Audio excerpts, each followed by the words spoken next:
When it's time to begin, it's on the review of Raw with Nate Milton. waiting the A-team that makes sense of these things we see in the ring every week on TV. It's review of Raw from Monday night, download it Tuesday morning from the Fight Network site. It's review of Raw from Monday night on USA now on the Nate Milton. Way take the mic. Welcome everybody to Review of Raw. And if this is my voice, it certainly means that John Pollock is still away, unfortunately. But what is a good part of all that is the fact that we can talk to our wide world of friends and family that I personally never get to speak to. And part of that certainly includes this man, Keep It 2000's own Nate Milton. How you doing, Godfather? What is going on, brother Ting? It is good to be here, my friend. Yeah, man. Like, when was the last time we did a show together? I was thinking about that today when I was at work, and I think, and maybe the listeners or the archivist or the fact-checking thread can correct us, but I believe the last time it was just you and I on a Law Radio show was Reviewing Impact from a couple years ago, the show where I was actually in attendance in Norfolk. That's amazing. Why was John away? Because like that's actually what I'm more interested in is why would John Pollock be off? Because for him to be away, it has to be something big, and he doesn't take breaks too often. So do you remember? I don't know if that was when he was doing the thing in Russia. Oh, right, okay. But it might have been because I think one week it was you and I for the first episode of Impact, and then the next week John came back and you left. Right. So let's just say he's in Russia again. And we start off the show. We have a Great Balls of Fire recap with Braun versus Roman, and they show the ambulance and all that stuff. Big Cass starts off the show. He has new music and a new entrance. What are your thoughts, Nate? I'm cool with the entrance. I wasn't too keen on the music. Like, it didn't, I don't know, Wade. Like, obviously you can't use the Enzo and Cass theme, but the music felt generic. Like if I was playing WWE 2K and I created a character and it's like, you know, they've got various themes that it's like tough guy theme. And I'm like, okay, I'll plug in tough guy theme. That's kind of what it sounded like. I wish it was something maybe more associated with this new Big Cass character. I'll say, like, I think Big Cass without Enzo himself comes across awfully generic, at least in the way he looks. You know, I think he just kind of looks like this big, tall dude with wet hair, not a very kind of, you know, impressive physique at all. And he's just tall. But with Enzo there, kind of looking as crazy as Enzo does, it kind of like provided a nice contrast. But when Cass himself walks out, he just kind of looks like, you know, maybe like a flabbier version of Test. You know? I was just gonna say he has a Test vibe to him. I couldn't put my finger on it, but yeah, he very much resembles Test. But he can certainly promo better than Test, and I think I get the sense that they're still trying to feel out his character. That's probably maybe why the music doesn't really have much of a personality to it, because I don't think they really know who Cass is yet. But nonetheless, in this segment, he got to speak at length, and there was a lot of heat for him to start. Cass sarcastically asks, "How you doing?" And he says he's doing great after what he did to Enzo last night. He wants to put everybody in the locker room on notice, including those at the very top. He proclaims that one day he will be Universal Champion, he will main event WrestleMania and be the new face of the company, and that no one can stop him because he's 7 feet tall. And that's when he's cut off by the Big Show. Big Show comes down, the two stare down. Big Show headbutts Cass. They brawl to the floor where Show actually gets the better of Cass, and this leads to Cass retreating. Thoughts on Cass's promo and the segment overall? I thought it was a good promo, and Cass has been getting better as the weeks have gone on. We didn't get to see a lot of his promo ability in the tag team because Enzo did most of the heavy lifting, but I thought Cass has come across not only sounding good, but sounding authentic, especially a couple weeks ago with the stuff with him and Enzo when it was revealed he was the attacker. So I think he's good on the promos. It's just a matter of them finding out, like you said, what this character is, who is Big Cass. As far as the Big Show stuff goes, I like it. I think Big Show is a guy at this stage of the game, this point in his career, he should be used to put over these young big guys like he did for Braun Strowman. I think Show's a good opponent. It'll be an impressive win. Hopefully the two can get a good match, and Cass can move on to bigger and better things down his checklist. Yeah, I thought Cass sounded pretty good here too. And I think if you've seen like some of his work in NXT or even in FCW, when he had more of a kind of like a character that didn't really focus on him being tall, but more so just like kind of like, I think he was playing some type of like rich guy or something like that. He always like sounded decent and capable on the microphone, but I think it's because Enzo is so good that you would assume that the big tall guy couldn't speak. But, you know, he gets to speak a bit more, but I think it certainly highlights some of the problems with how, I would say maybe generic he comes across without Enzo being there, but he does convey great confidence. Up next, we have Elias Samson, who is in the ring. He basically gets the crowd to do everything he doesn't want them to do, including applaud for him before the end of the song. He does a song about Finn Balor, and it sucked. And not in an entertaining way. Nothing really clever or anything memorable. Balor cuts him off, and we get Elias Samson versus Finn Balor, a match that was rumored for the pay-per-view last night, but probably was better served here on TV. The entire match, Samson targets Balor's left shoulder, same one that took him out at SummerSlam last year. Finn goes for his kick to Samson on the apron, but Samson catches, trips him, causing Balor to fall shoulder first on the apron. At one point, Booker says Samson is looking to put himself into contendership, and Corey calls him out on it, says that's not a word. And then Booker gets confused and probably a little embarrassed, and I'm sure Vince McMahon probably thought it was quite amusing. Balor came back, wrestled the whole match basically with one arm, sells the shoulder quite well. Coup de grace, Balor wins. Not a bad little match. No, and I like it when we kind of get these. I don't want to go as far as to say squash matches, but they're like squash matches plus, like we've seen from Kurt Hawkins the last few weeks, where the jobber gets just enough offense to make him seem credible. Finn looks good as always. I kind of wish he would have been on the show last night, but you're probably right. There was so much. There were so many matches on the card that he probably would have got lost in the shuffle. So this was a showcase for him. I still don't know what they're going to do with him though, because I thought last night would have been the end of the Bray Wyatt Seth Rollins deal, and we could get along to Balor and Bray, which is something that they had teased and then just kind of dropped. Yeah, I'm with you.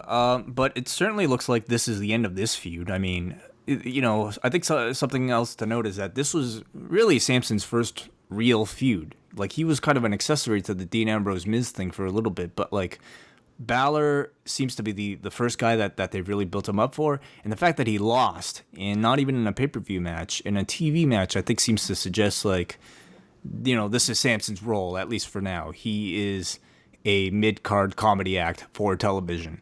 That seemed to me like his ceiling here.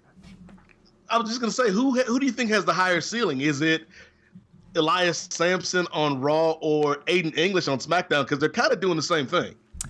I would say Samson simply because he's newer, and I think you know, maybe he's got a better look. Aiden English kind of already was a part of a failed tag team, and I can see a bit less upside.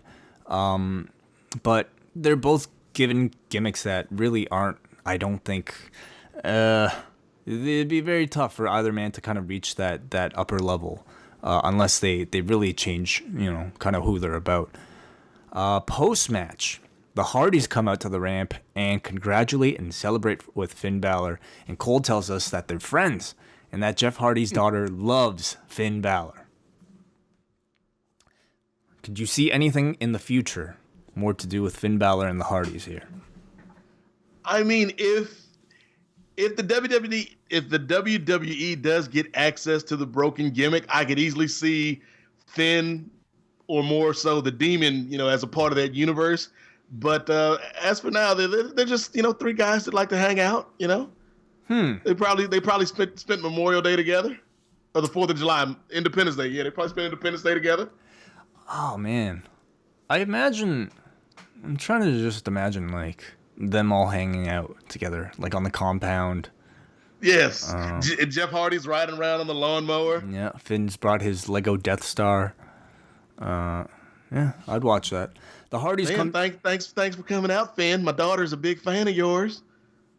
Is it who's that? Matt or Jeff? That was Jeff. That was Jeff. Okay. Kind of, I was drawing on my previous impression when he used to do the. Remember when he did the inner monologues on TNA? Yes, of course. I'm back here in the locker room, and James Storm is a great fighter, but he drinks too much beer. That I wonder if TNA still owns that. I hope not, because I hope they do, so we don't ever see it. The Hardys come down to the ring. They say they failed again to win the tag team titles, and Jeff says that the teams in the back are probably thinking that they should retire. Jeff says maybe they should just classify themselves as obsolete. Matt is sporting a huge gash on his brow, says he's here to make a proclamation, and that is that they are not going anywhere, and that they've only begun to make magic in the WWE universe. Gallows and Anderson come out, says they're not the Hardy Boys of old anymore. They're just the old Hardy Boys. Gallows calls them nerds, says they're magic killers, and the ring belongs to them. Matt says while he and Jeff are not 100%, both of them might be a little broken right now. They challenge Gallows and Anderson to a match. So, some back and forth here, and while Matt has always kind of thrown in little references to the broken gimmick ever since he's returned, Jeff, I feel, has largely stayed away and has just pretty much played straight up Jeff Hardy. But tonight, I thought they both cut promos heavily referencing their gimmicks to the point where you'd assume that Vince and company might have probably written this in whatever run sheet that they had. Right. This was the furthest they'd gone, particularly Jeff, like you mentioned, in terms of tiptoeing towards that broken character. And I think, I was talking to somebody this weekend about the Hardys and the whole deal with Anthem and Impact and all that good stuff, or GFW. I don't even know what to call them anymore, Way. It's GFW, I think.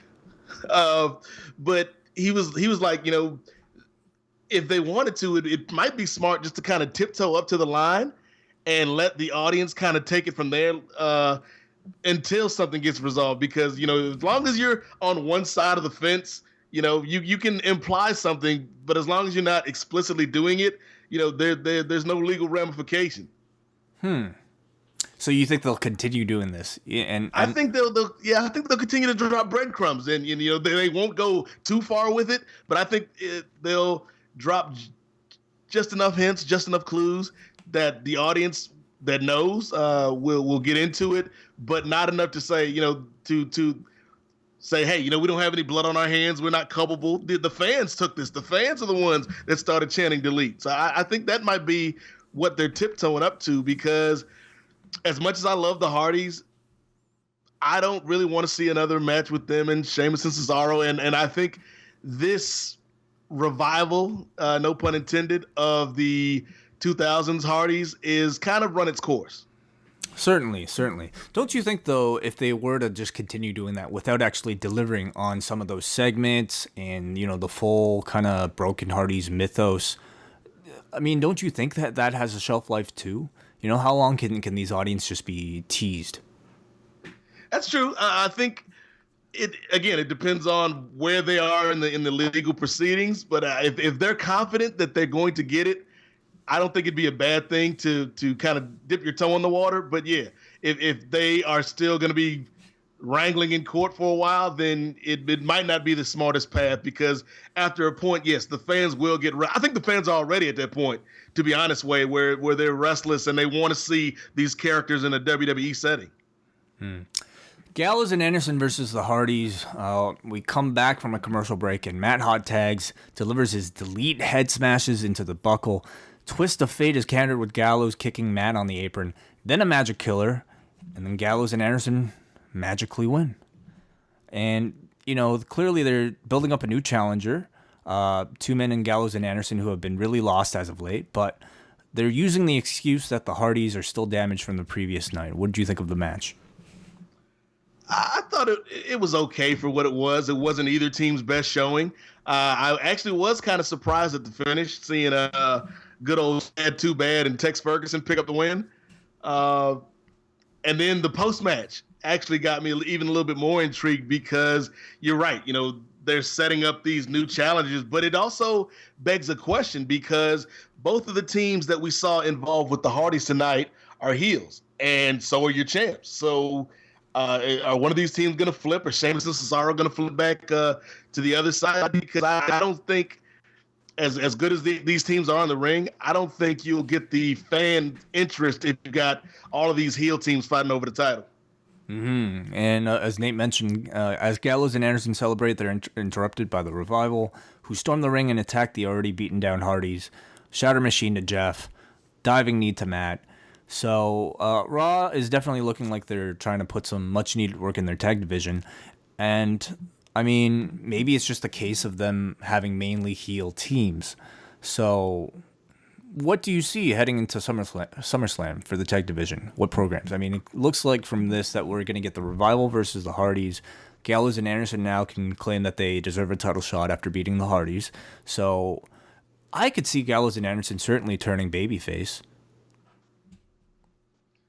Yeah, I guess out of the available options, they might be the best choice. I've got a feeling they're just like they're actually so likable.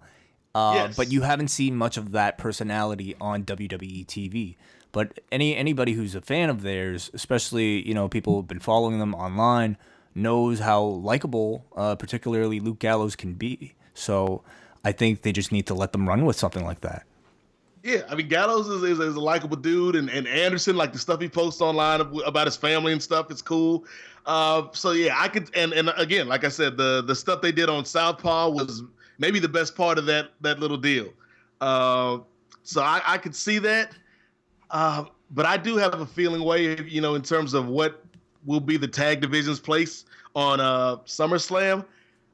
I think we might get some type of multi-team match, just because I don't know if you're going to be able to get too compelling a feud out of these teams unless the club changes. Mm-hmm. I think Sheamus and Cesaro are, they got something really interesting in ring. They both have like a really aggressive style, but their characters, I think, are there's just nothing there for me. And the thing was, they actually had something, I think, before the Hardys came back, when they were the babyface team. The fans were slowly but surely, I think, getting into that team. But once the Hardys came back, we had this turn almost by dictation of the story instead of what the fans were actually feeling at the time. And so, yeah, now we're stuck with this lukewarm tag team that's great in the ring, but their characters have a lot to be desired.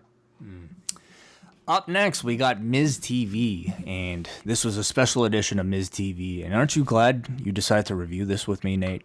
Because we got the Mizzies, an award show with graphics and everything.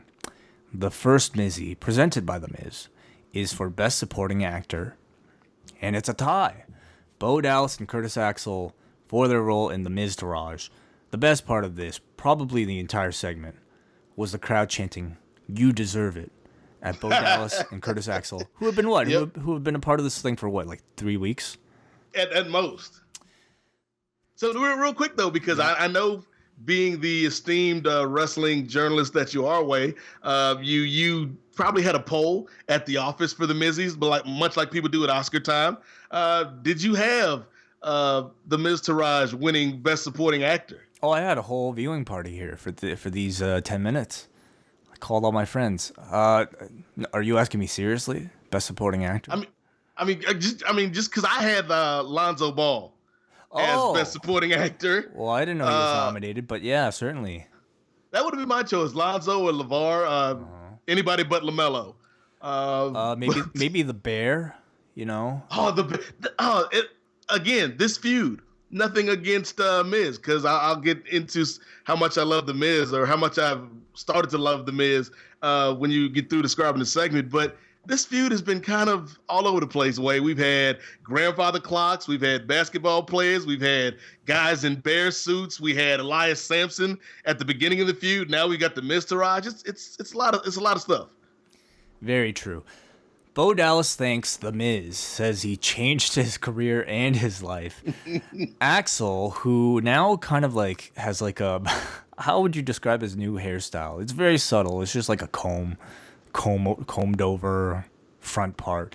He thanks The Miz for making him look like $1 million, and because of him, he's going to make $1 million.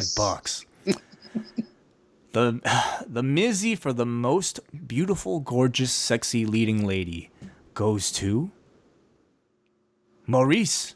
Maurice is great here, looking like she's about to cry. Really good fake acting from her. And it appears, at least for this week, their problems have been patched up. Yes. I feel like you and I might be like I'm hearing you kind of chuckling in the background. That might have been bigger reactions than what I heard from the crowd here, because I certainly felt like the segment was largely dying. I didn't think the crowd was all that into it. Miz himself finally opens up the award for greatest man in the WWE, and then he says, Dean Ambrose, but then he adds a JK. He adds a smiley, what is it, the winking face. It's actually The Miz. The Miz goes on to cut a spirited promo about being a great IC champion, says he does what he says, and specifically calls out Hardy's, Tozawa, and even Seth Rollins for failing to win last night. He puts over Ambrose as the toughest man in the WWE and says that if he beat that guy, then what does that make me? So Ambrose comes out, and Ambrose just straight up tackles The Miz, destroys the set. The Miz Taraj starts beating him up. Seth Rollins comes in to save Dean Ambrose, and they run the Miz Taraj out of here. Backstage, Rollins and Ambrose. Ambrose confronts Rollins and asks, why did you get involved in my shit?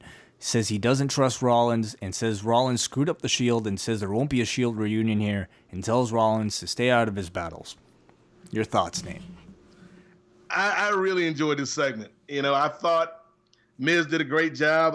You can make the argument after John Cena, Miz is has the most consistent promos in the company.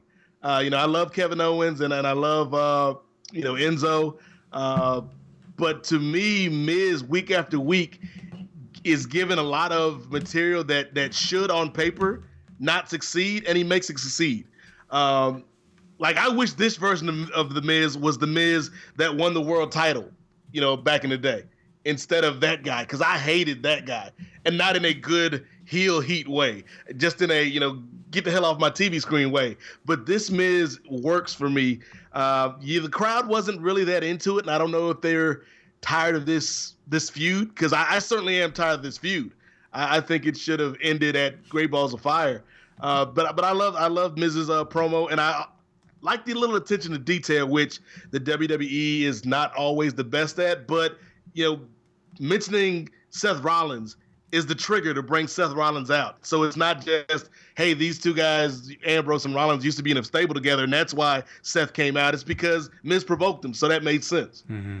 I think my issue with the segment, I probably wasn't as big of a fan as you were, but I feel like it lacked any type of real tension. From the moment he set out with the best supporting actor for Dallas and whatever, you knew where the rest was going, and at that point it was just killing time before Ambrose was to run in and all that. I feel like they've done certainly better versions of Miz TV with a lot more twists and turns than this one.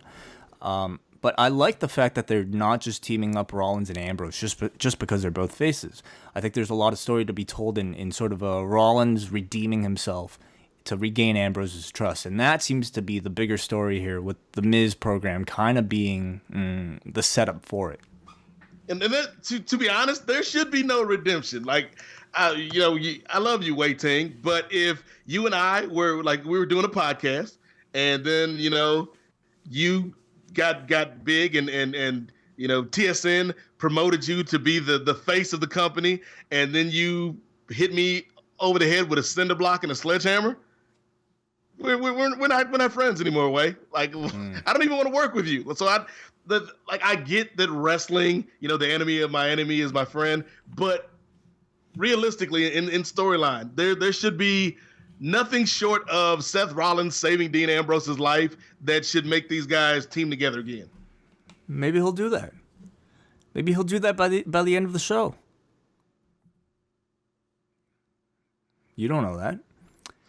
All right. Up next we go to Bayley and Sasha Banks versus Alexa Bliss and Nia Jax. There are a lot of moving pieces to start. The faces have the advantage heading into and unusually coming back from commercial break.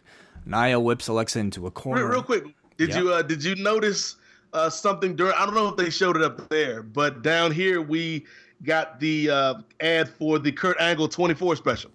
Yeah, I was going to mention that later on, but we can talk about it now. But yes, we have another sequel to the 2K ad, the first one of which featuring Seth Rollins. And it features a man in a dark blue hoodie walking into a destroyed building, and he finds these damaged and burnt artifacts, including a smoking skull belt, Brutus's barbershop window set, and the Andre statue's smashed face. Was there anything else you noted? Any Easter eggs here? Those are the ones I caught. And he finally picks up a red and white and blue boot, and it's Kurt Angle, who is this year's pre-order special character. What did you think of the commercial? I liked it. I liked how it tied into the Rollins commercial. And honestly, even though this was just a commercial, I was actually interested in a Seth Rollins Kurt Angle feud. Oh my God, there's so many possibilities, and I think it's inevitable that we probably get a Kurt Angle match at some point. Maybe a bigger show like a WrestleMania, or maybe even SummerSlam if they're teasing something so hard with Angle right now. But there's just so many combinations of Angle plus whoever, AJ, Nakamura. Seth Rollins, and like this Angle plus anybody of this current generation, I think is a match that we'd love to see. But I love the 2K ad, and then the 24's ad. Like this was a very, at least during the commercial breaks, this was a Kurt Angle heavy night. It was. I hope we get a part 3 of these ads, because what I love about them is how much fan service they play to longtime viewers. So they're clearly targeted towards. Wow! I just figured it out. Way. Yeah. What? I just figured it out. This is Kurt's secret. For weeks and weeks, we've been trying to figure out what's Kurt Angle's secret. Why is he so preoccupied? He was ordering his hoodie online, and he had to make sure he had the truck so he could go into the warehouse. Okay, so what's he gonna announce next week? We already know what this is. Maybe he's gonna announce that Seth Rollins and him are going to fight over who should really be on the cover. And maybe we'll get a limited edition Kurt Angle cover. I hope they do. I wonder why they don't do that way. Just video game wise, like 2K, the NBA games, they'll have like the regular cover, then they'll have like the special edition Shaq cover or Kobe cover. I wonder why the WWE games don't do that, because there's people out there that would buy the Kurt Angle special edition. Yeah, I know. It's kind of sad. I don't know. I imagine it's something that they probably don't think they'll make enough money on to do. Because I'm sure these people at 2K seem to know how to promote their wrestling video games pretty well. So I don't know. It's a question for them. Okay, let's go back to this Bayley, Sasha, Alexa Bliss, and Nia Jax match. We come back from commercial break, and Twisted Bliss from Alexa gets a 2 count on Bayley. Action spills to the floor. Nia Jax attempts this shoulder tackle into the boards, but before she does that, she does the Kevin Nash-like picture frame pose.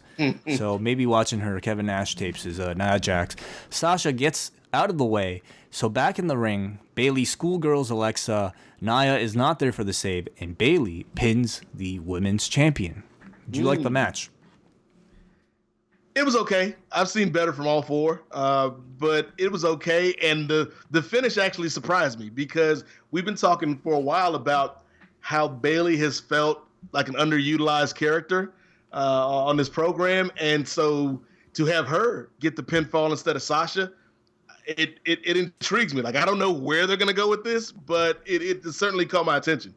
My assumption would be some type of multi-woman match for SummerSlam. I mean, Sasha still has a unresolved feud with Alexa coming off of the match last night. I think Nia is always essentially in line for a title shot. And Bayley getting the pin here, I think just, is there justification to bring her up to that level? So I could assume that maybe that's what we'll be heading towards. I like the two teams here, particularly Bayley and Sasha. I think, they've kind of got a mega powers thing going, being the A and B faces of the division. And you can assume that this is all just a setup for their eventual feud with one another. And maybe that'll happen at SummerSlam. I think also Alexa has really improved in ring with all the experience she's had since coming to the main roster. I thought her and Sasha had a good match last night. To me, she no longer comes across like she's just being led by the more experienced performer in the ring. Yeah, and Nia's not great, but she's improving.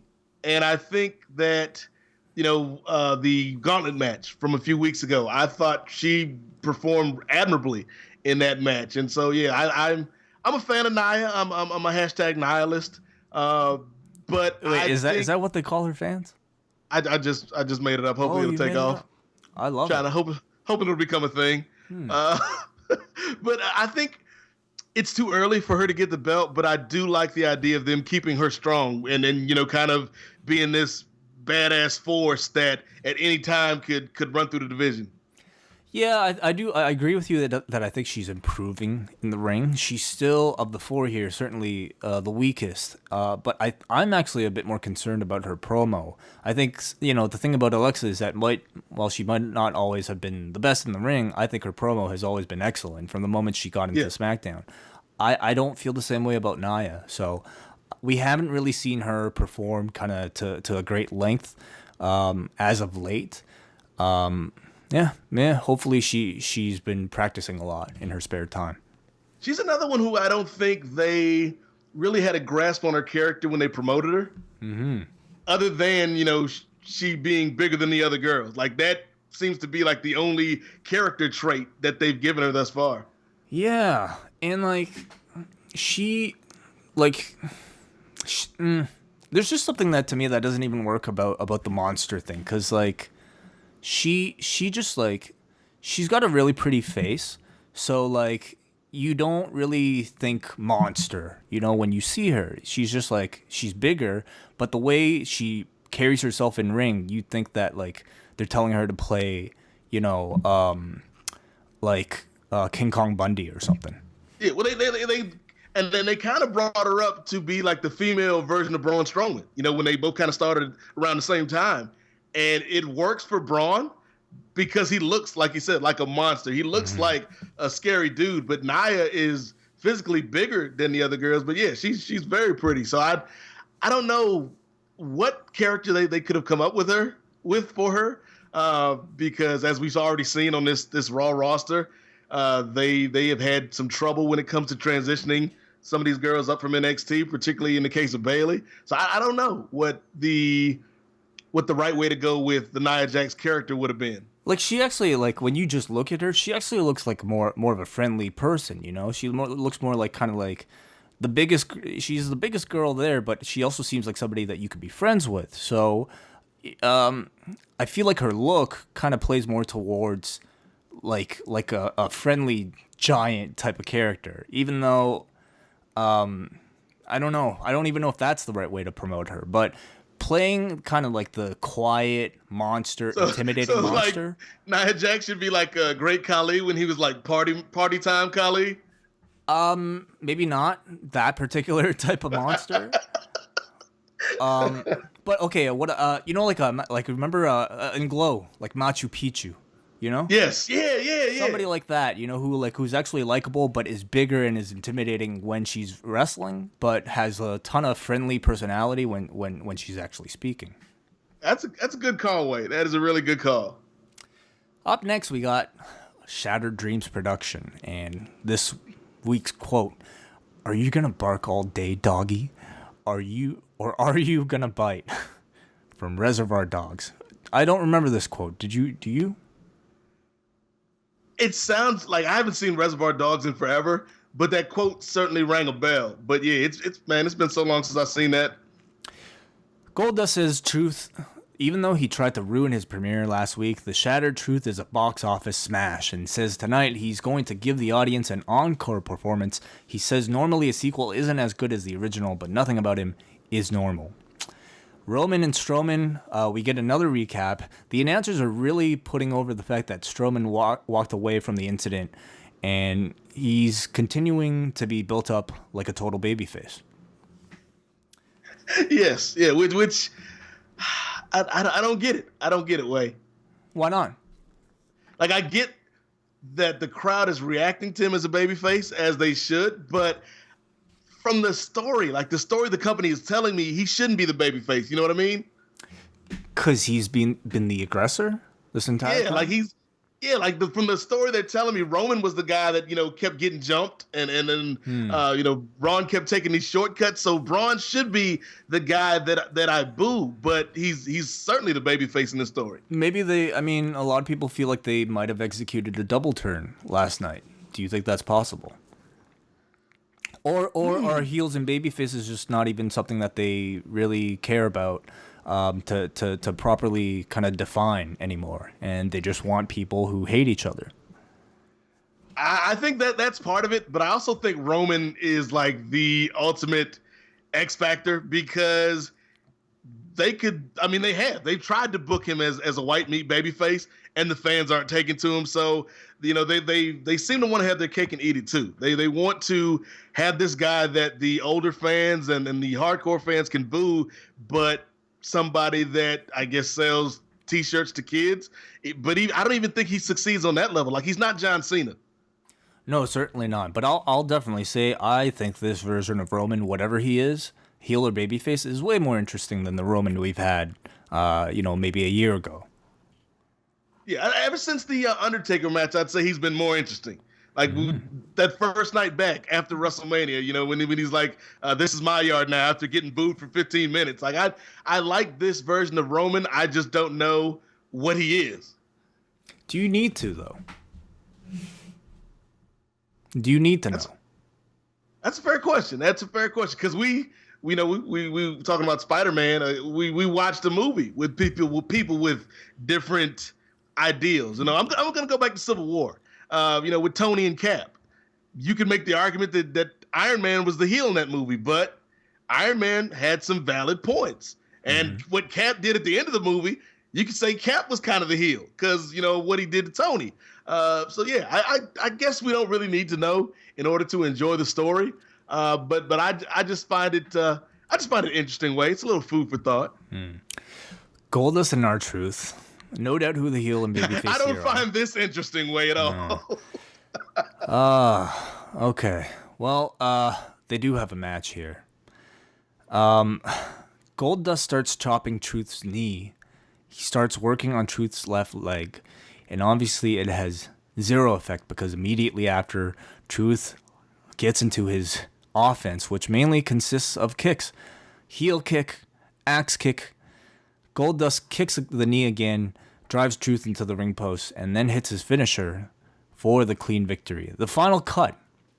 And for all the weeks that they've been building this up, I thought the reaction to this was very cold. And for once, a match on Raw that received the worst reaction was not a 205 Live match. It was this one. What did you think here?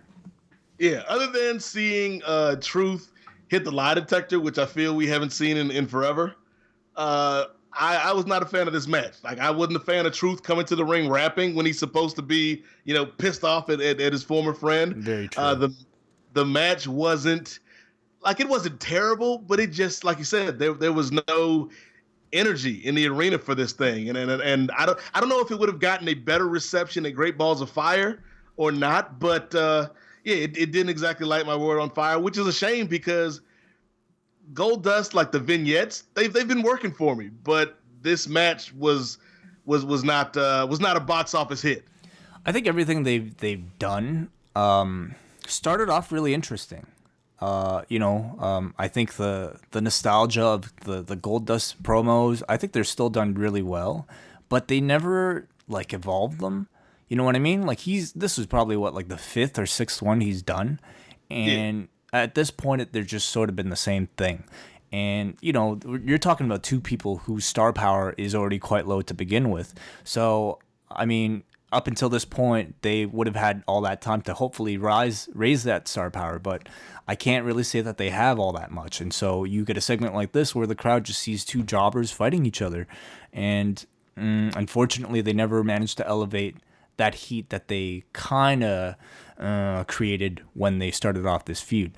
This ending seemed rather final, but if it isn't, I don't know if it's worth continuing. What do you think is next for both of these guys? That's the question, though, because it'd be one thing if this were, 20 years ago or even 10 years ago, and you had somewhere to go with Dustin Rhodes. But and God bless him, like he's still in great shape and cutting good promos. But at this stage of the game, Dustin Rhodes isn't really a guy you want to build around. He's somebody that should be used to enhance other people. So yeah, it's cool that he got this win in the breakup of the Golden Truth, but he's not somebody I see in title contention or even somebody to be at the top of the mid card. Like he should be used to put other people over, which is kind of counterintuitive to bringing this whole character back. Well, perhaps this is the start of that, though. I think like a feud between him and somebody like a Finn Balor could be really interesting. As a way to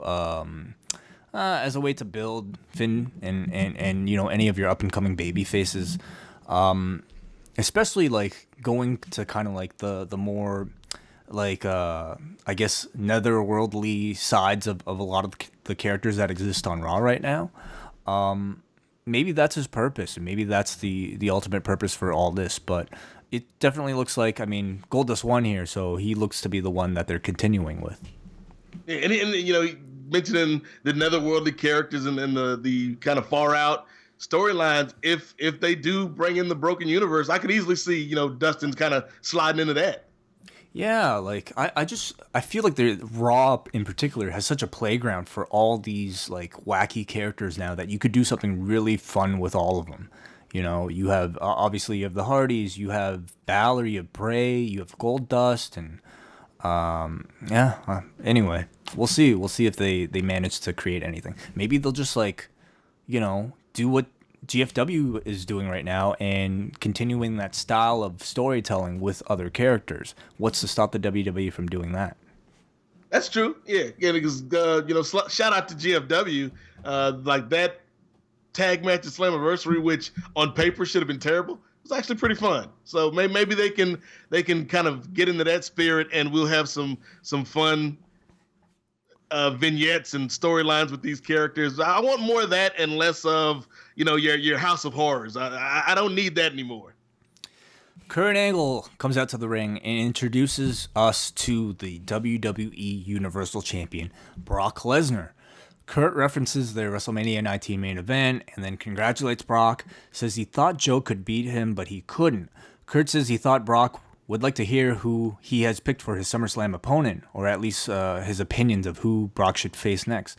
Heyman says he doesn't care, and they proceed to leave, but they are interrupted by Roman Reigns. Kurt reprimands Roman for what he did last night to Braun Strowman, and Roman says, "Are you kidding? You guys were all part of the Attitude Era. You guys blew everything up." Kurt just says, "That was then, this is now." Roman says Kurt should be thanking him because Kurt couldn't handle Strowman, and then he looks at Brock and says, "And you're never around to," which got a bunch of oohs. Roman says Kurt owes him one, and that one is Brock Lesnar and the Universal title at SummerSlam. Heyman loves the idea, but Brock doesn't. Brock takes the mic and says, "You don't deserve shit, man."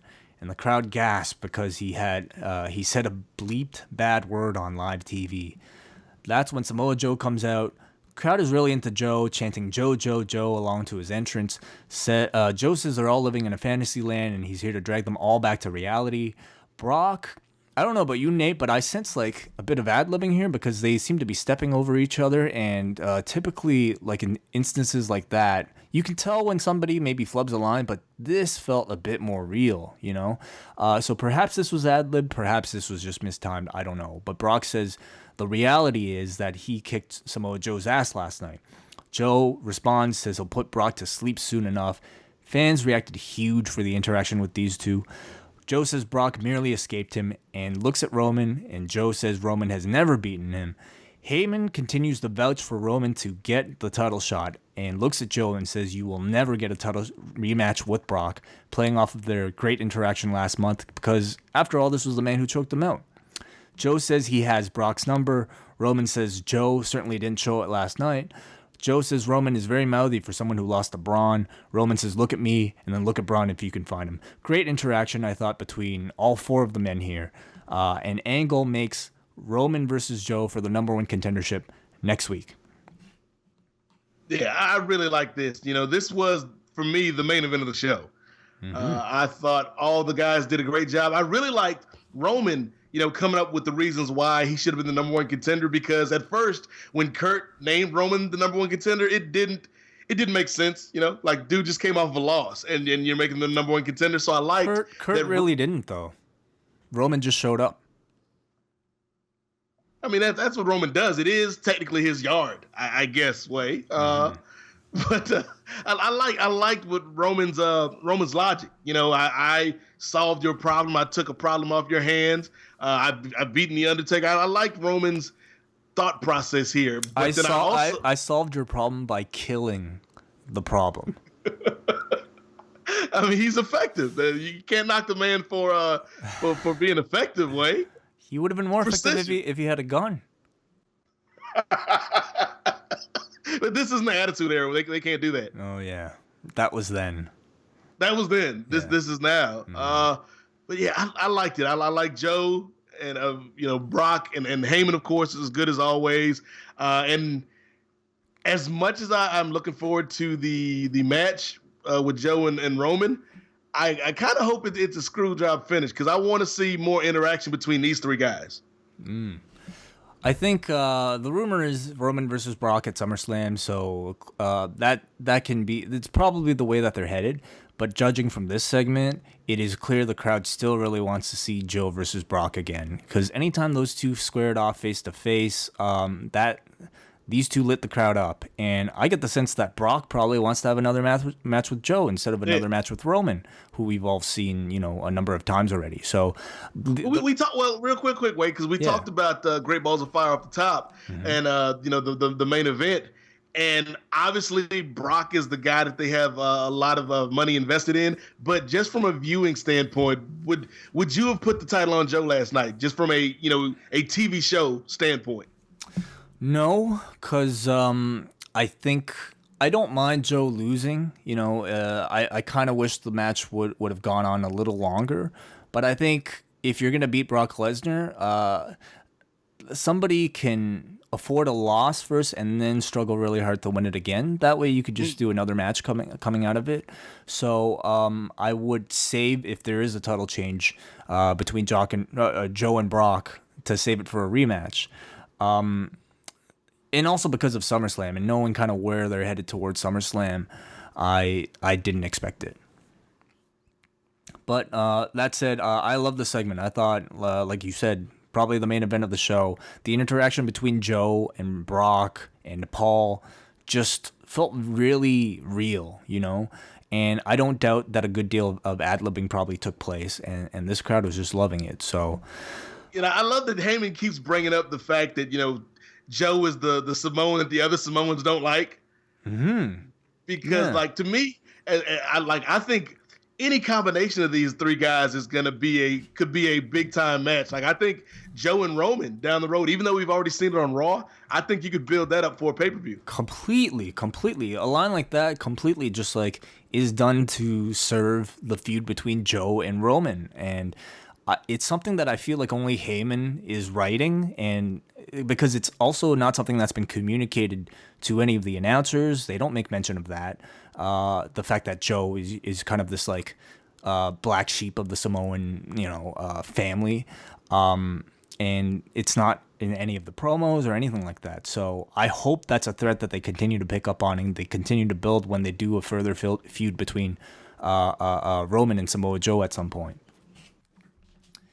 Before the break, Corey Graves leaves to talk to Kurt Angle about a new text they both received. We come back and we see Angle and Corey talk about the text. Kurt thinks that he's finally going to have to go public with this thing and says he's going to do it next week. He says he might lose his family and even his job over this. Graves assures him that everything should just be fine. Any guesses, Nate, as to what this could possibly be leading to?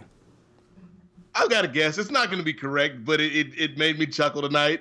Again, going back to the 24 ad for the Kurt Angle special, Dixie Carter was a featured person in the ad, so maybe Kurt's talking to Dixie. And that he's having an affair with Dixie? I mean, this could be they might have seen how well the Claire Lynch saga went over, and maybe we get Dixie and Surge and Claire Lynch showing up on Raw. Could you imagine that? I hope that's not it. But wilder things have happened. I don't know who, because I mean, obviously the inference by what we see at the end of the show is that it's maybe his wife. I didn't know Kurt Angle was married. I don't know if he is married, or maybe it's his girlfriend. But that because he says "I love you" at the end of the show. Right. So that could mean a lover. It's either like his wife, or maybe his kids. Like his current kids, or maybe kids he didn't know about. Oh, wait a minute, Wade. It just hit me. Because we saw a guy on SmackDown last week that looked real similar to Kurt Angle. Who's that? Chad Gable is Kurt Angle's son. Wow. That's wild. Do they actually look alike? I mean, in terms of ring, like the way that they work in the ring. Now, not maybe physically. But Chad Gable is Kurt Angle's long-lost son. I'm looking at Chad Gable, and I'm trying to see, like, if you type in Chad Gable, Kurt Angle, something like Chad Gable, Kurt Angle's son is actually one of the recommended search terms. Do these two look alike? I mean, I don't think they look anything alike, these two. But I guess we'll find out next week. Do you think that... I mean, it feels so different from like a lot of the storytelling that they're doing these days. To go like, okay, we're in an era where like we're talking about Kenny Omega and Kazuchika Okada, and here the WWE could possibly be doing another one of these illegitimate lover or illegitimate child or affair type of storylines. Like, would they actually? Do you think this will be successful, I guess is what I'm trying to ask. Unless we get like a really big surprise, and by big surprise, I mean, we get a return from a superstar, I don't see it working because honestly, I think they've taken up a lot of time with this thing with Corey and Kurt. And I don't know, like if he's got this secret that could tear apart his family and he's our general manager, he's supposed to be the guy down for law and order. Like, I don't know if that makes Kurt look good, like as a character on this program. Let's move on. Akira Tozawa and Cedric Alexander are taking on Neville and Noam Dar. Neither one of those guys looks like Kurt Angle. You don't think any of these could be the child of not Akira Tozawa, you don't think? I mean, there's a slight resemblance, but no. I mean, let's Kurt spend some time over in Japan. Huh. All right. Noam Dar is driven to the outside. Cedric goes out to retreat him, but before he does, Alicia loudly tells Cedric on live TV that he happens to have a booger in his nose. And the best part of this was, as Cedric goes into the ring, he actually nonchalantly, with his wrist, wipes away his nose. And probably his booger. I don't know if he got it or not, but he did do it on live TV. Graves returns to commentary, and Cole tries to grill him about the text. Cedric and Neville battle on the top rope, and eventually Neville falls off the top rope, and he's crotched on the top rope in the same way that Tozawa was last night, which led to Tozawa's loss. Tozawa tags in, and Tozawa kicks the top rope to further, I guess, damage Neville's crotch, to add vibration to Neville's crotch, just like Neville did to Tozawa last night. Unfortunately, the crowd didn't seem to react to the callback at all. I could only assume they did not watch the kickoff to Great Balls of Fire last night. Tozawa delivers a diving senton to pin the champion, and you can assume that this feud continues. Also, tomorrow on 205 Live, Cedric versus Dar in an I Quit match. Do you follow 205 Live? Really, the only time I've tuned in to watch 205 was when Aries was taking on Neville. But other than that, I get my 205 Live info from you and John.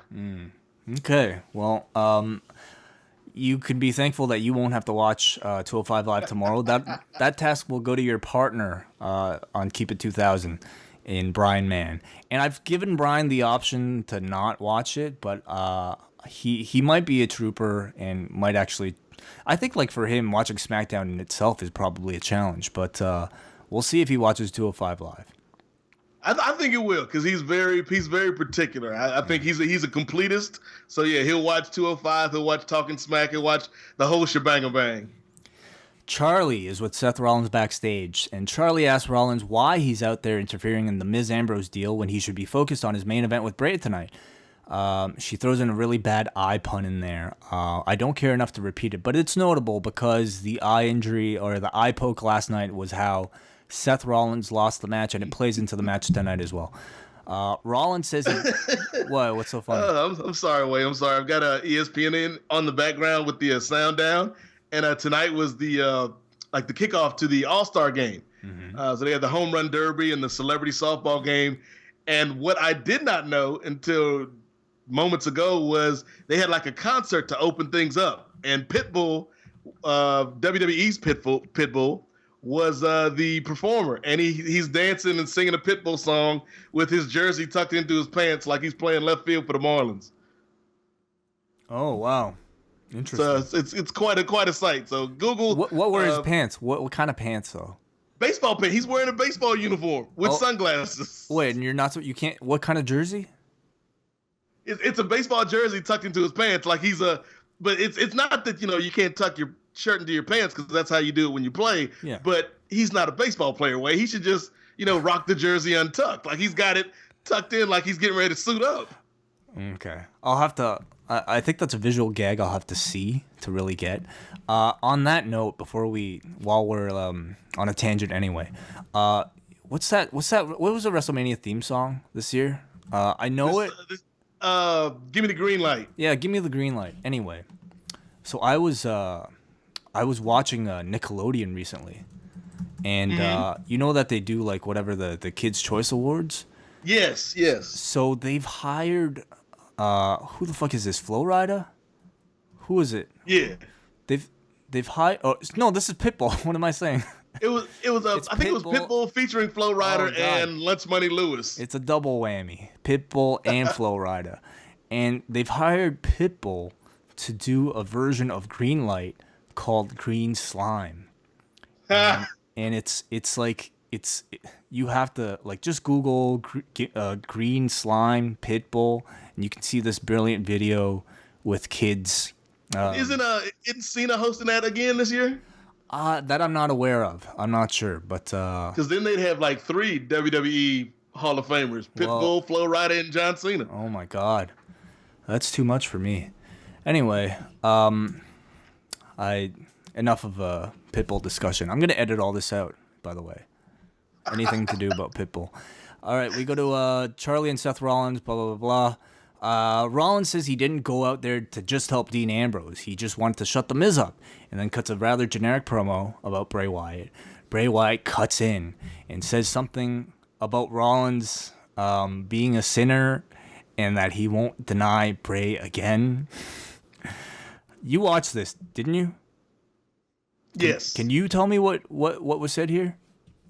Honestly, and I hate to say it because the guy's talented, but at this point, I'm kind of tuned out to Bray Wyatt's crazy promos. Like at one point they were cool and mysterious and cryptic, but now they're just kind of still mysterious, but they're more confusing than cryptic. And like I don't know what's going on with this character, man. Like he had the world title for a little bit, but ever since then, well, I can't even say ever since then, because before he won the world title, he wasn't doing too great. But now he feels like they want us to care about him, but we really don't care about him. What kind of surprises me is that like the complaint about his promos not connecting and simply being confusing is one that I think has been going on for like, I want to say like a year now. You know, like it's nothing. Yeah. It's not a complaint that's new for this guy, and the fact that he continues to do this every single week suggests that maybe they don't see a problem with that, and that maybe Vince McMahon himself likes this stuff. So maybe Vince can. I mean, the delivery's still there. Like it still sounds cool. So maybe that's all they're going off of. It sounds cool, but it doesn't matter if you don't know what he's talking about. It's like a rapper who like has really strong delivery, says like really cool words, but like you don't know what the fuck he's talking about. So you saying Bray Wyatt should join Migos? I would love that. That would be amazing. Raindrop, drop top.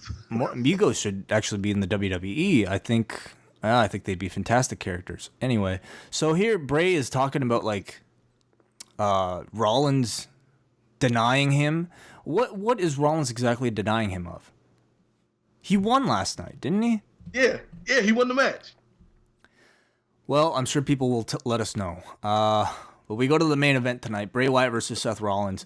Rollins attacks Bray's hand throughout the match and focuses on the injured hand throughout the match.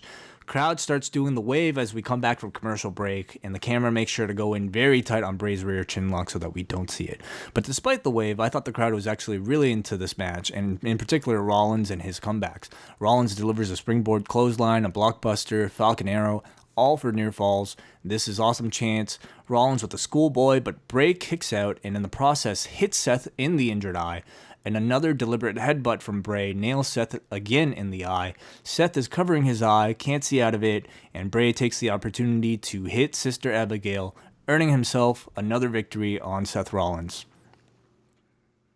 Yeah, I thought, as much as I didn't like the promo, I thought this was a solid match. I love that the finish played into the eye poke from last night, and also like headbutts are back in style in the WWE. So I dug, the headbutt to the eye finish.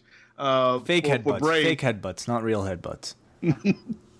But again, what does it mean? What does it mean for Bray? Way, what do you got to say? Yeah. What? Sorry, people. Yes. Maybe you should be writing anyway. Okay. What does it mean? You mean like for Bray? Yeah, what's the end game? Because he's got 2 wins over Seth Rollins now, but do you see him any closer to a title? I don't. I mean, I think Raw kind of has their title picture pretty set, and it's going to take a lot for Bray to kind of get on the level of a Samoa Joe or even a Roman Reigns at this point for him to be a viable contender against Brock Lesnar, right? So I don't. I think Bray simply moves on, hopefully to somebody like a Finn Balor, because both those guys are freed up as of today. So I think that's a great SummerSlam match, and I would assume with both of those guys being free that's where they're headed. I would hope so, because even I mentioned the title, but even with the title, they've shown that they can drop the ball with Bray. We saw that on SmackDown, with the Orton feud. So yeah, I think the best thing would be to go to him and Finn. I think not only would the match be good, but the promos would work with a guy like Finn, whereas I don't know if they work with somebody that doesn't have kind of that mystical character around him.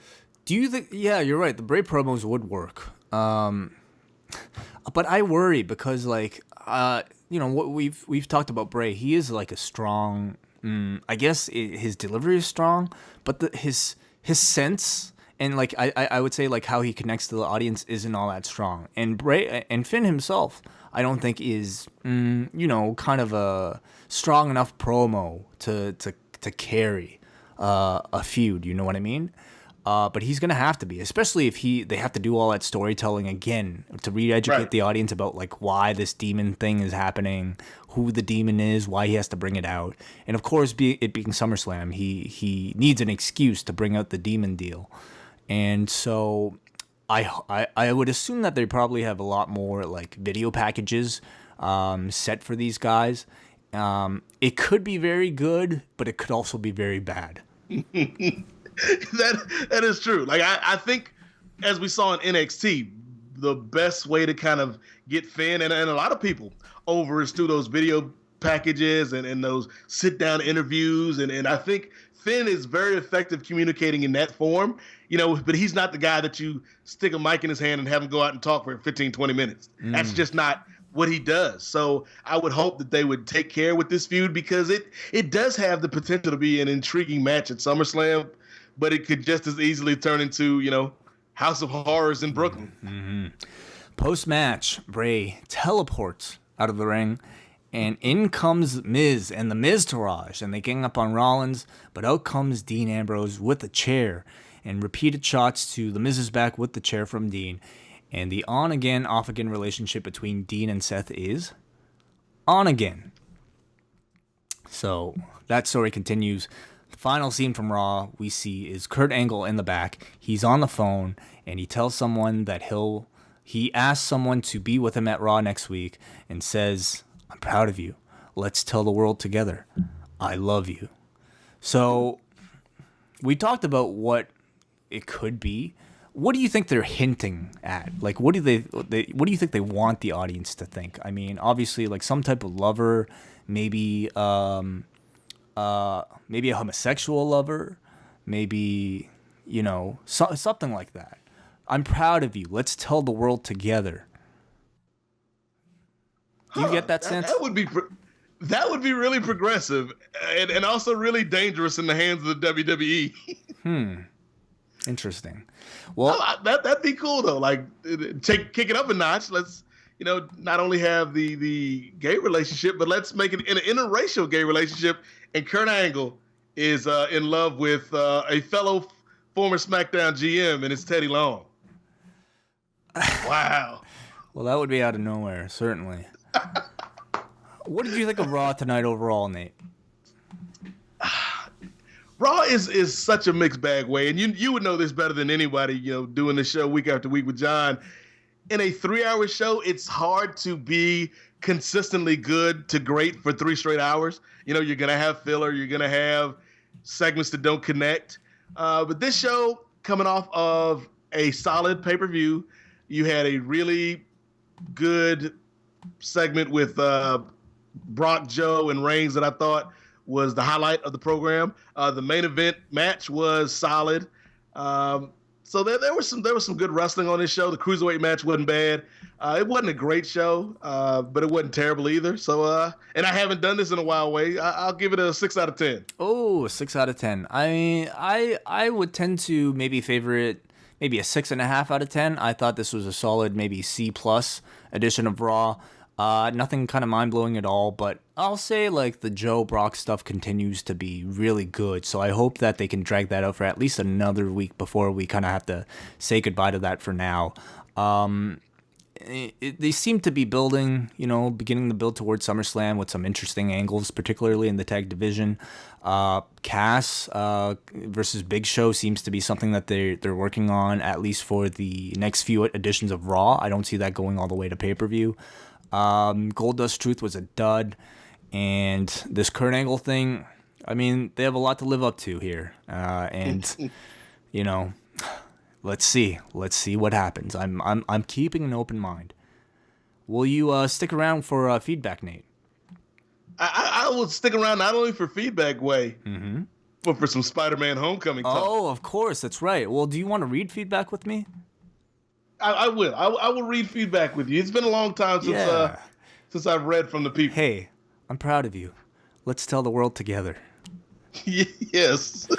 Mark from Vaughn, I hope the powers that be are calling audibles on future booking to capitalize on how hot Joe is right now. He comes off like a guy that's been waiting an eternity to get here, and the confidence and intensity he brings to promos is unlike anyone else. There's clear physical and creative chemistry with Brock, too.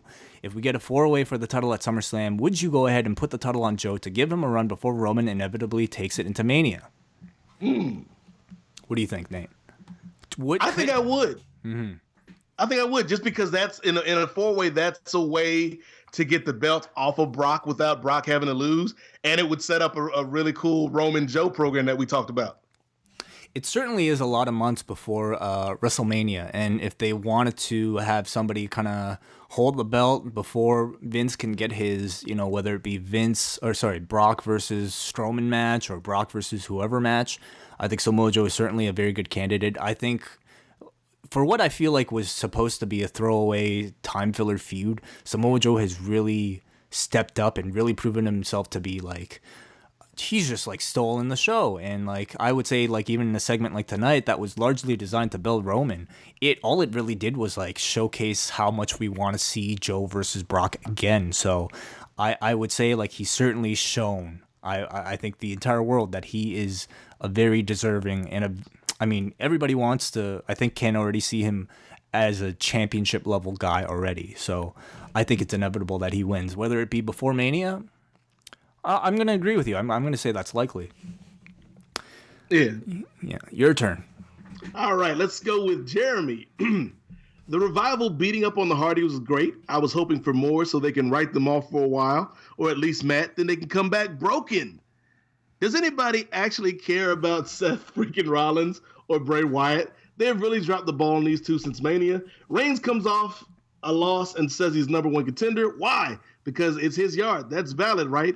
Or are we booking WCW style now? Maybe we'll get a 3-way for the women's title, which Alexa should retain. Then we can finally get the Bayley v. Banks spinoff we all don't want anymore, as no one cares about Bayley's girlish character. Do you guys have any update on the Hardys getting the broken gimmicks yet? I don't. What about you, Way? I don't. And I mean, Matt seems to be hinting that they're close. But I'm not so sure. I'm really not too sure. The fact that they're like hitting so hard on it on Raw seems to suggest that maybe they have something, but I don't know. It's a very confusing situation, and even working for an Anthem-owned company, like I can't say. I just don't think it's that clear of a situation. You know what I mean? So I have no updates is what I'm trying to say. Jesse from the 6. Views on Raw, reasonably entertaining show. I very much like how multiple characters can go in multiple directions from here. Will we have a 4-way for the title at SummerSlam or a 1-on-1 match? Will Seth continue on with Bray, or will we see he and Ambrose team against The Miz and The Miz Taraj? And with Bayley pinning Bliss, the women's title picture is more promising. Okay, maybe this is one for you, Nate, because yesterday on Twitter, in response to a question about Roman's heelish actions, Brian Mann said that Vince only cares about creating moments and not the impression that they leave. This was a very illuminating statement for me. I'm not against shades of gray characters at all, but I think that it's an idea the WWE lazily employs when Vince's favorite babyface gets booed, first Cena, now Roman. It's also odd when some characters show ambiguity while others are cartoonishly villainous or unerringly virtuous. What do you gentlemen think about modern day heels and babyfaces? Are we right to gripe when we think a character is miscast, or is this just an outdated notion? I mean, I still think that there is a place for traditional heels and babyfaces. I mean, we're going to talk about a movie in a little bit way where we had a traditional babyface. Certainly. Like he wasn't a cool heel. He wasn't a Stone Cold Steve Austin-esque babyface. He was a white meat babyface. And I think it can still work in wrestling. I think that you will have shades of gray because it makes things more interesting. But every character, I don't think, can be a shade of gray because then you have nothing. So I think that the WWE does care about moments now. We just watched WrestleMania a few months ago, and that was the big thing. Are they going to have a WrestleMania moment? Are they going to have a WrestleMania moment? Not so much was that a good match or not. So I'd like to see more, I guess, traditional roles and alignments in wrestling way. But I know, this is 2017 and you can never go all the way back. But I would like to see more kind of clearly defined lines. Just my preference. But do you think this is just the response to how the audience, responds anytime they try to properly, build a baby face or a heel, and they either don't execute properly or it's just something the audience doesn't want? I feel like Strowman beating up all the jobbers, beating up two or three jobbers at once, I think it was supposed to somehow give him a negative reaction, but and him beating up Roman multiple times, coming back to grab the stretcher and tipping the ambulance over, to me, these might have been all things that were crafted to make him look like a heel, but they certainly came across to make you want to cheer for him. Maybe this is like just the way that they try to book for an audience that wants to cheer heels. Yeah, that's the other thing. I don't want to sound like, the old man in the barbershop, but, back in my day, good heels were booed. You had the occasional exception like a Ric Flair, but and I might have been in the minority on this way, but when the NWO was hot, I loved the storyline of the NWO, but at the end of the day, I was always rooting for WCW. Despite the fact that the NWO were the cool heels, but I still wanted to see them get their comeuppance in the end, to have a satisfying conclusion to the story. That's why Starrcade '97 left such a bad taste in my mouth. Do you think you were part of the majority for that, or do you think a lot of people were cheering for the NWO? See, I think that's when things started to change with the NWO and with DX and people like that. Stone Cold, who was a good guy, but he acted like a bad guy. I think that's where we started to kind of get the blurring of the lines. And I know you can't do it with everybody, but I think there is a place for the good guy that does good things because that's who he is. Not to get back into the superhero movies, but one of the issues I had with the DC movies, they're solid enough movies, but the problem I always had was Superman. Superman to me was never the Superman from the comics. Yeah, it's corny and cheesy that he's a Boy Scout, but somebody's got to be the guy that stands up for, doing the right thing all the time. And that's what Superman should be. And I never got that feeling from the guy on the movie screen I was watching. Let's continue here. All right, let's go. This is a good one. Let's go to Armbar, if that's your real name. We complain about a lot of the product getting stale and how WWE is too stubborn to listen to the fans when something isn't going right. But here's an example of WWE listening to the fans to improve the show, and no one noticed. Months ago, everyone, me included, was complaining that Otunga had no place on the commentary table. He got moved to Raw, and everyone, me included, groaned. Then we celebrated when Booker T took over for 6 weeks while Otunga was filming a movie. That was 3 months ago. Looks like the WWE quietly cashiered Otunga to make the show better. Another example, remember all the griping we did about the constant Triple H Stephanie storylines? Well, that was quietly done away with after WrestleMania. Moral of the story, grousing pays off. And moral of the story for brother Nate, Sting. What? I don't get it either. Okay. Yeah, but Sting is always good. Real quick though, Way. Yeah. And I don't know why I never noticed this before, but it hit me during the Ambrose segment at the end of the show when he came out to fend off the Miztourage.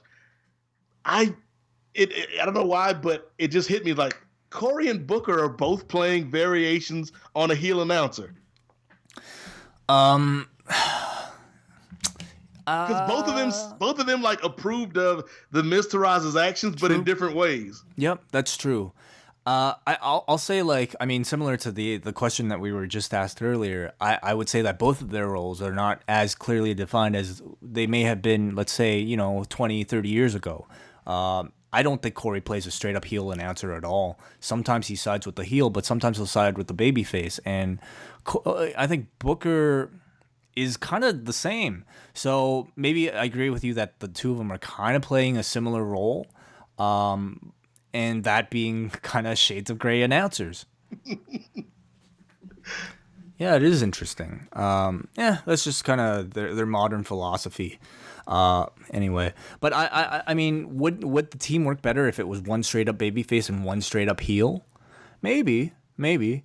But maybe the fact that they're not tells me that, you know, the direction within the company is that they think that it doesn't work anymore. And the commentary's not bad, like don't by any stretch. Like Booker is way better with Booker. An upgrade over Otunga. Mm-hmm. Kylie Coyote from Windsor says, with the reported split between Paige and Del Rio, is it possible Paige returns soon and that is what WWE wanted all along for her, or is she pretty much done with the company? Well, let's just briefly talk about that. I'm sure many people have heard Alberto Del Rio, Alberto El Patron was... Let me dig up the story here. This is a very kind of a sensitive thing. But there is an incident involving Del Rio and Paige at the Orlando airport where they you would assume that they were coming back from the Impact GFW tapings, but there was a alleged domestic dispute involving Del Rio, Paige, and a third party, and I think TMZ at this point has like leaked some audio from the airport incident. And I think there's been some confusion where people think that Del Rio and Paige were the ones fighting. But I believe if you look at Paige's tweets, she was actually siding with Del Rio. And they were both complaining about a third party who Del Rio, I keep calling him Del Rio, whatever, you know his name. A third party that the two of them had gotten into an altercation with. And as far as we know, these two are not fighting at all. And they're not split up, and that they are still very much together. And yeah, I think when everybody saw the headline domestic abuse, that's kind of the first thing that people went to. But yeah, after kind of reading things, it appears that they ran into somebody that was maybe being a little bit out of line at the airport, and the fight was between the two parties and not Paige and Del Rio. So. GFW, just on that note, GFW seems to have sent a response saying that they're going to look privately into the matter themselves. They've taped a bunch of shows for the next month, and I believe Del Rio is a part of all of them as their champion. Yeah. So I don't anticipate them addressing the situation at all on any of their upcoming shows.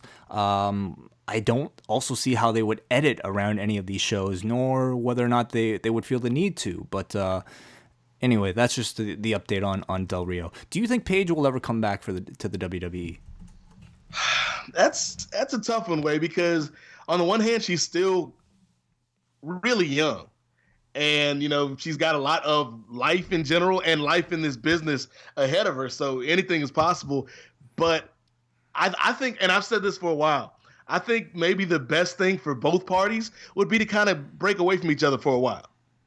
Because I don't think, you know, her... Sorry, WWE and Paige, or Paige and Del Rio? Yeah, WWE and Paige. You know, I don't want to break up love. I'm a fan of love, Way. I'm a lover of love. I don't want to... But I think WWE and Paige should kind of part ways amicably, because I think they both need to kind of get away from each other for a while and then maybe come back later when things have kind of... You know, I don't want to say cool down because I don't know if it's heated up, but, you know, when things are not so kind of tenuous. I completely agree. And I think when the photos leaked, I think that they really had no justification to let Paige go, whether or not they wanted to, as a result of, you know, even if it had nothing to do with the photos, they can't let somebody go. It would just look bad, right? But, like, I feel like they've distanced themselves enough that from that time where I can't see them wanting to keep her around anyway, if not for this movie. But at this point, like, what really are they protecting, and what can they really benefit from this movie that's supposed to come out with Paige? I would just let her go if they really wanted to, and you know, let her. And I think it'd be good for Paige, like, just as a human being, it'd probably be good for her. Yeah, you know, I would presume would sign probably to GFW or wherever El Patron wrestles, and I could see her maybe someday coming back to the WWE, but as long as I think Del Rio is with her, and I think as as long as Del Rio is as outspoken as he is about his time in the WWE, I don't see them putting her on TV. I just really don't. Let's end off here. We're running a little bit late, and I want to talk about Spider-Man. So we go to Bensonberg, who says, "Hi, Wyatt and Nate, longtime listener, first-time poster. I feel like I say this every time WWE does a 24 special. And we should say at this time of recording, we haven't watched the Kurt Angle special yet. But we'll probably talk about it tomorrow a little bit, or at least I will. Anyway." Anytime WWE does a 24 special, this one was the best they have done so far. Not only was I shocked to see Dixie Carter on a WWE production, but this feels like one of the first times they have ever really addressed the issues their performers face with painkillers, alcohol, and addictions, especially when Kurt flat out said the main reason he was abusing these substances was to keep pushing himself to compete in the WWE. I can't imagine how Kurt could ever conceivably compete in a WWE ring again after they outright told us the business is what led to and enabled Kurt's bad choices. Not to mention he broke his neck more times than I could keep track of. The positive out of this is that WWE seems to finally be pulling back the curtain to the very, very real consequences of this business, and Kurt is able to turn his negatives into positives. Question: do you think WWE is subtly using this inclusion of Dixie in the doc to introduce her to more mainstream fans and possibly write her into a storyline? Well, I mean, I don't think that they had any plans to write her into a storyline. I certainly don't think this was a way to kind of introduce her to the audience. My gathering is that Vince probably has very little idea of this person's on-air ability. But I will say, like, much like what happened with Sting, much like what happened with a lot of people, I think online reaction, they will always will always maybe somewhat influence them. If they see that this person appearing in their documentary is generating a lot of buzz and there's a potential for them to come into the company and help them make money, I could see them doing it. Would I do it? I don't think so. I don't think Dixie is all that strong of a character, nor do I think she's like popular enough to the mainstream audience on the level of an Eric Bischoff to kind of justify like a GM role. I think if you're gonna do it, it would probably have to be on a show like NXT or 205 Live, where you got the hardcores of the hardcores, who would actually know who this person is. Oh my God, Dixie Carter as like a GM of NXT. Oh, that's everything. That's everything that audience would hate. You might as well have Vince Russo run NXT. Oh, just imagine the heel heat way. Oh my God, I don't see that working out. Anyway, Dixie Carter. I will watch that special. Will you watch it, Nate? I will, because just from the clips they showed tonight, it seemed like Kurt was being very open and honest about what he's gone through, and so yeah, I think it'll probably be a very enlightening look at this guy, because we've seen like the headlines and the reports and the incidents that Kurt's gotten into over the years, but we just saw that from one side. So I want to see what the man actually was thinking going through these things. So I think it'll be fun. And again, Dixie Carter on WWE TV. Who would have ever thought that you would see that way, Ting? Yeah. We're running a little late, as is usual, when we have such a great time talking to Brother Nate here. But quickly, what are all the shows that you're involved with? Yes. When I'm not up on the satellite of hate with Brian Mann on Keep It 2000, you can find me with Marcus Vanderberg, a mutual friend of Brother Ting and myself. Mm-hmm. We are on the Kings of Sport, and we're getting close to episode 200 in August. And so on behalf of Marcus, you and John are invited to the celebration, because we're going to try to get as many friends and former guests that means something to the show as possible. So you have an invitation for yourself and Joe Poe. I'll be there. I'll be there. As the Kings of Sport, I've got a show called Pipe Bomb Radio with myself and Felix Olmedo and independent wrestler Alex Cruz. I'm on Main Event on Place to Be Nation. There's the unfinished loop. What is Main Event? Main Event is basically kind of a look at what happened, because it's a bi-weekly show. So every 2 weeks, we'll talk about the WWE. Like this past show, we did a preview for Great Balls of Fire. We did a review of Slammiversary, and we talked about the G1 USA special. So it's a bit of everything, kind of around the world of professional wrestling with the guys over at Place to Be Nation. And yeah, like I said, I got that Luke Cage podcast that still needs to be finished called Always Forward. Always forward, Way. Got it. Always forward. Always so forward that you might skip 6 weeks. It was so far ahead that we're behind. Yes, of course. And anything else? Let's see. No, I mean, if you're in the Hampton Roads area, you can probably catch me and my nieces out watching Spider-Man sometime this weekend. So you got that, which is nice. But if you want to hit me up on Twitter and talk wrestling and heels and faces, because I think we really did get into a interesting conversation about that tonight, Way. So if you want to continue that conversation, you can find me at #8 MOZAIK at Nate Mosaic. And if I'm not podcasting or editing podcast or working, I'll talk to you. Yeah, certainly. I mean, if you watch Spider-Man a second time, maybe we will have a further spoiler discussion if you notice anything else. And I'll certainly want to talk to you after we watch Defenders and anything like that. So thank you, Nate, for taking the time out to go with me on this wonderful journey as John Pollock continues his secret assignment wherever he is. And tomorrow or Wednesday, I will be joined by your partner from the year 2000. You'll be jumping back into the time machine, and you'll be switching places with Brian Maxwell Mann. So please join me again for a review of SmackDown on Wednesday. You can follow me at Way0937 at Law Radio for all of your favorite wrestling content. I feel like John will still pop up here and there at some point, but we'll see. So thank you, and take care.